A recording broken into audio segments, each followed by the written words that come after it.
વડોદરા મહાનગરપાલિકા દ્વારા તરસાલી સુસેન ચાર રસ્તા પાસે દબાણો દૂર કરવાની કામગીરી હાથ ધરવામાં આવી।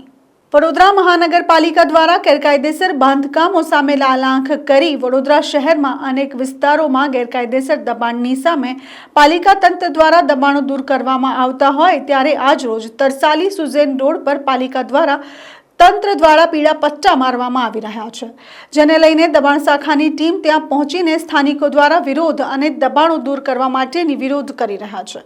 ત્યારે રોડમાં મોટો કરવા માટે આવતા તમામ દબાણો દૂર કરવામાં આવશે અને સોસાયટી દ્વારા કરેલા દબાણો પણ દૂર કરવા માટે પહોંચી છે, ત્યારે સોસાયટીના સ્થાનિકે વિરોધ કર્યો છે। આ દબાણ શાખાની ટીમને રાહ જોવી પડી હતી અને દબાણ પાલિકા દ્વારા દબાણ શાખાની ટીમ સાથે પોલીસ તંત્રએ આ દબાણો દૂર કરવામાં આવશે। સુસેન સર્કલથી તરસાલી તરફ 40 મીટરની રોડ લાઇન ખુલ્લી કરવાની કામગીરી ચાલુ છે। હા, ગેરકાયદેસર બાંધકામ સોસાયટીનો જે ગેટ છે તેની બહાર આ લોકોએ વધારાના આવેલા છે, એમાં વિરોધ થઈ રહ્યો છે, પણ કામગીરી ચાલુ છે સમજાવટથી। સમય આ દબાણ તો ઘણું જૂનું લાગી રહ્યું છે। 1 મીટર 1.5 મીટરથી લઈને 2 મીટર 2.5 મીટર સુધીનું દબાણ છે। આ સ્થાનિક સોસાયટીના રહીશોથી વિરોધ કરવામાં આવી રહ્યો છે।